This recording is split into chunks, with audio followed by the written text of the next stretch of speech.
Good morning. I think you muted. How about now? Can you hear me now? I can hear you clearly. All Okay. right. How are you, Darryl? Nice to meet you. Okay. It's lovely to meet you as well. Okay. So I kept you awake till late hours of the night. Oh, that's So okay. I'm a night owl. I'm usually staying pretty late, so that's not too late for me. No worries. okay. Then I think that we'll start then in the next like 10 seconds. I don't know if you need time to just gather. The sun is shining in my face, so I'm just going to draw the curtains here, and then we'll start in call it 15 seconds. Fantastic.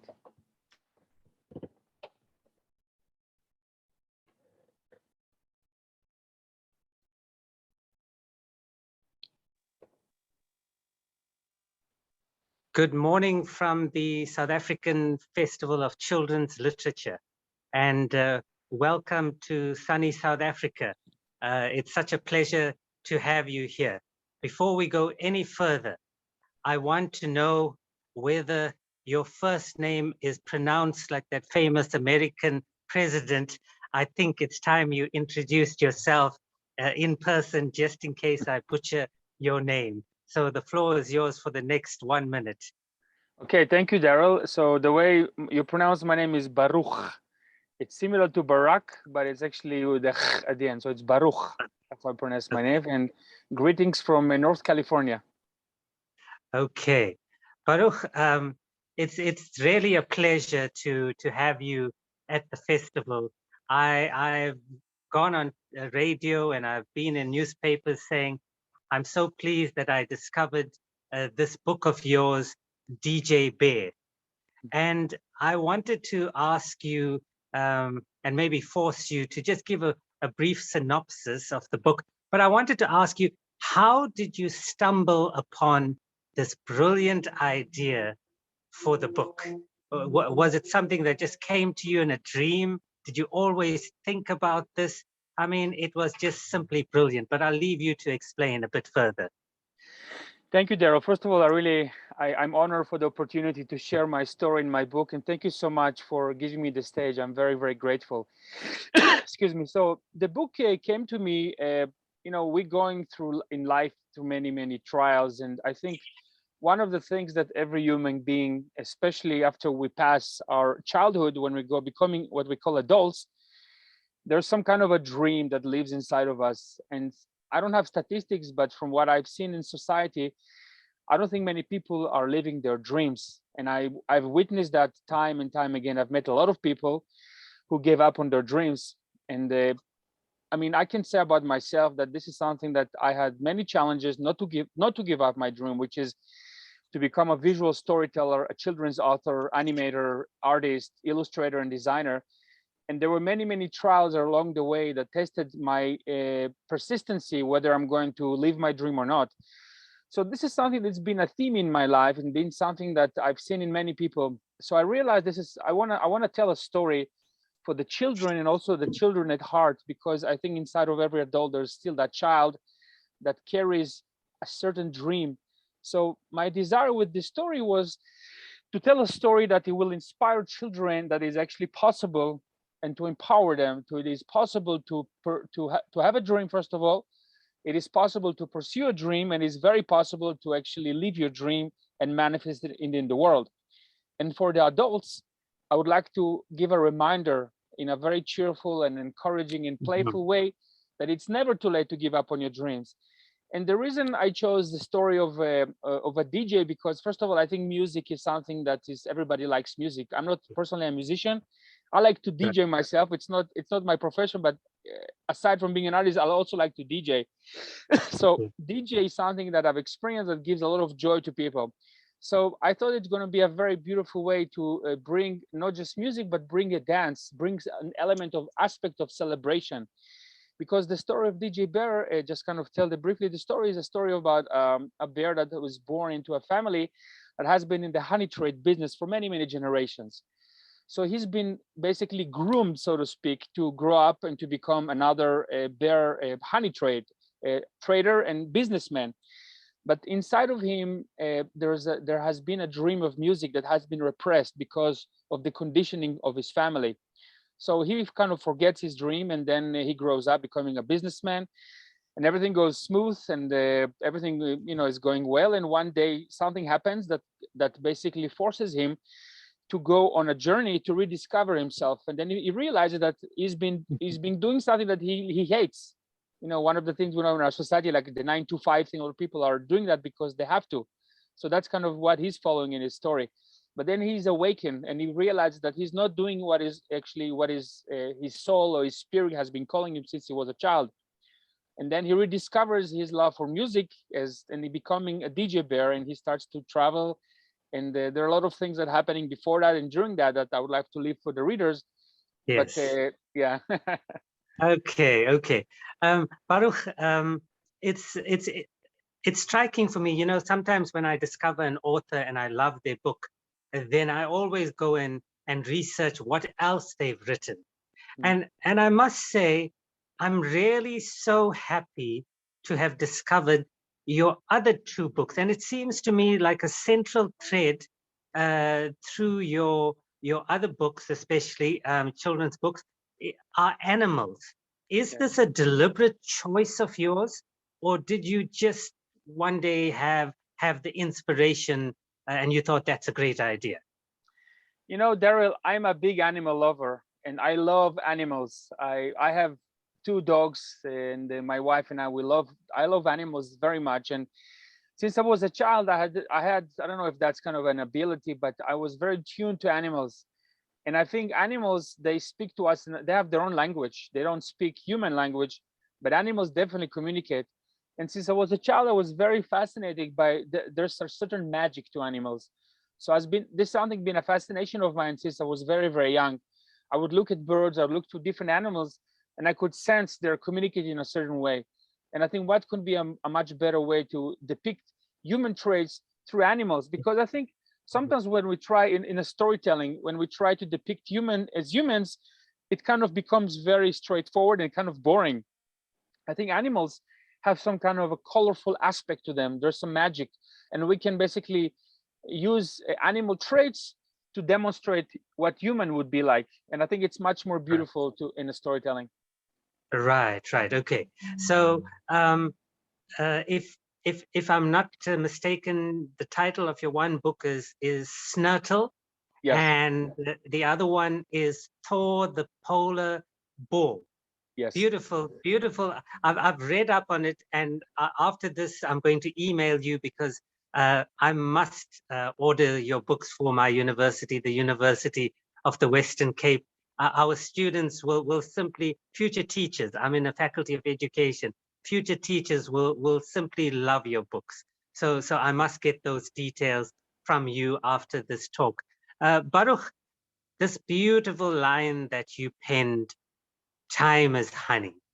I mean, that has to be one of the great lines in children's literature. How did you get that? Was it your dog that barked at your wife that gave you that, or can you claim all the credit for yourself? Well, it's something I came up with because Thomas Jefferson, no, Benjamin Franklin, he said once, "Time is money." And I think pretty much our society is driven by, I think it's complete nonsense, by the way. I don't agree with that, and I can explain to you why I don't think it's true. But from some reason, people translate the time equals money. So everybody are kind of always busy to make money because their time is precious. And I don't say it's not an important thing, but evaluating your time on this earth in terms of money, I think it's kind of a misconception. This is one of the misconceptions I would like to tell through DJ Bear, because obviously in a children's book, I think using honey when you're a bear, it's much more appropriate than bears using money. So honey, it kind of sounds like money, but it's very appropriate to bears to use honey as a form of a kind of a currency.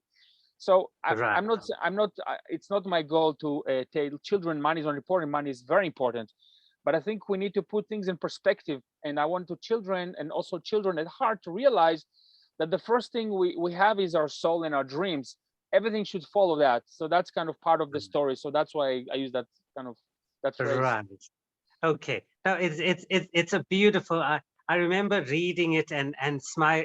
If you were across the table from me, I would have gotten up and given you a hug, because it was really, really special Thank you. when I read that.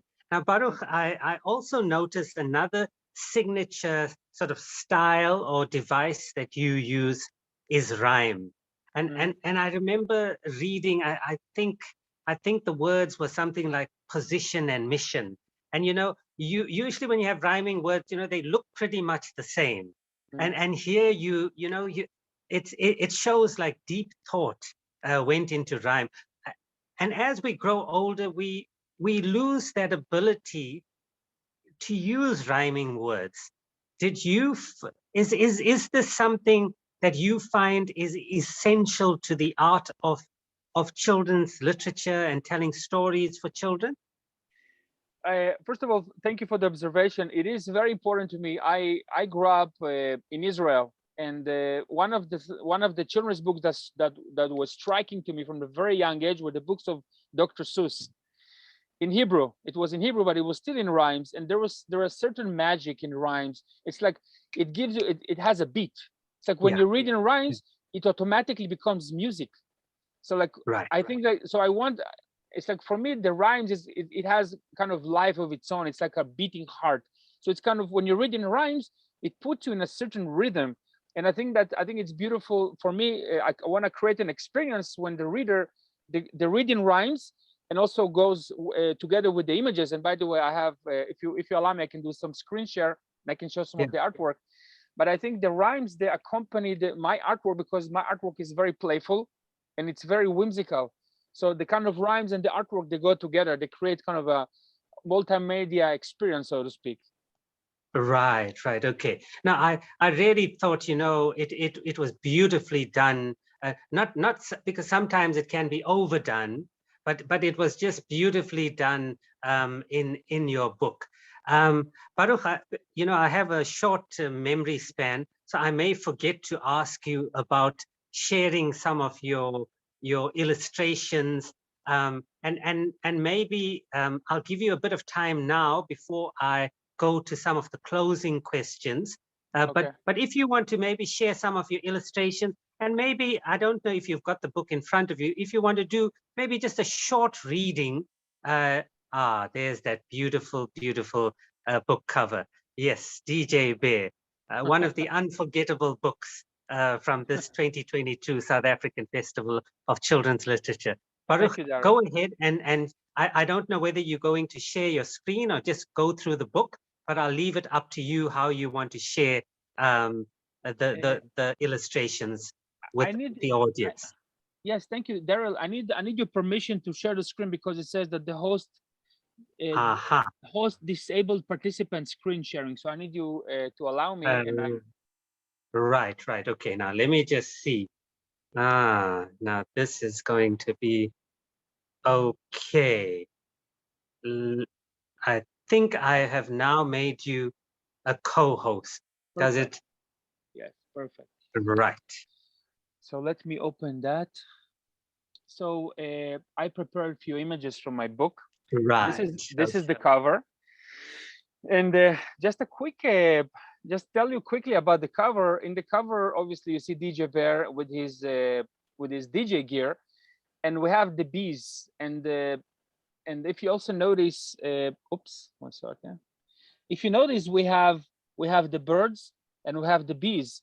So the way I wanted to exemplify, kind of in a way of symbolism, that the DJ Bear, what he's doing when he's playing music, he's DJing creation. It's like the birds and the bees, they represent creation. So the kind of the sub context of this cover is to show us that when we live our dreams, it's in a way, it's like a playground in creation. So that's why I use the birds and the bees to symbolize that. So I'm going to show a few. Excuse me. I'm going to show a few images from the book without giving too much away. So we have here DJ Bear when as a baby, when he's growing up, with a silver spoon in his mouth, obviously. full of honey. And then that's him when he's growing up to become a very successful and affluent bear in the world of animals.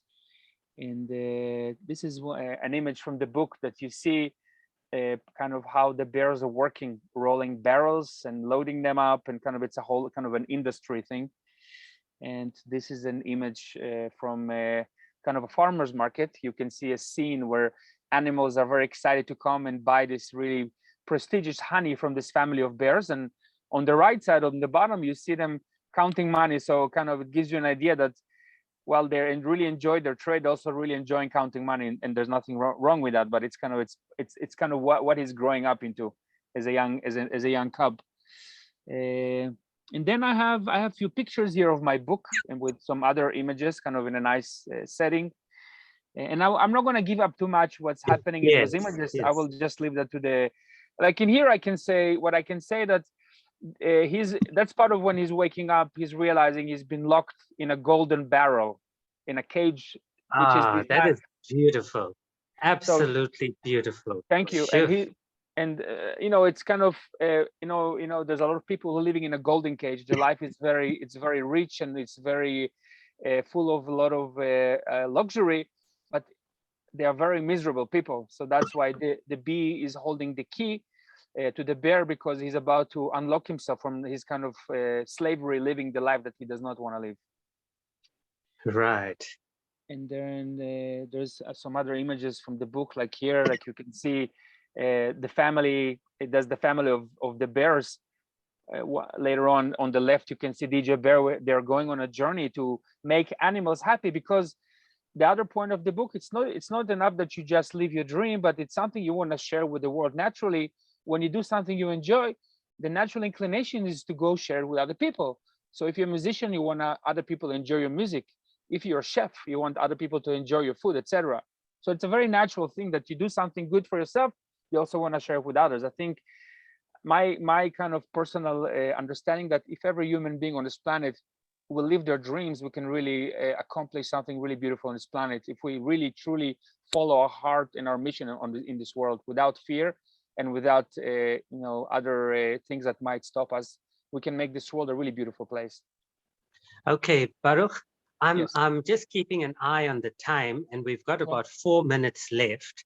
Okay. Because our sessions are 20 minutes long. Okay. Now, what I wanted to ask you, 2 last questions.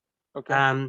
One question is, so these illustrations you have done yourself, if I'm not mistaken. Yes, I wrote, and I do both the writing and illustrations of all my books. Okay. Now you in the fortunate position, because would I be right in saying that it's almost, well, it's very difficult. Say, for instance, if you're a writer and you got an idea and a story, then to have the book illustrated. It's far better to be multidisciplinary like yourself, because you then almost the master of your own destiny. Would I be right, or is this not the norm in the industry? I don't know what is the norm. I think I don't know if what today we can say things are normal in this world right now, but I don't think I would say it's not very common today. I don't think many authors that do both in the children's publication world. I've seen few authors that they do both, but usually it's one or the other.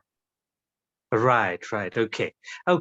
No. Thank you so much. And then my last question to you is, I also noticed that you have a kind of, I don't know what you call it, a charitable organization. I think you call it the Bless the Children Project.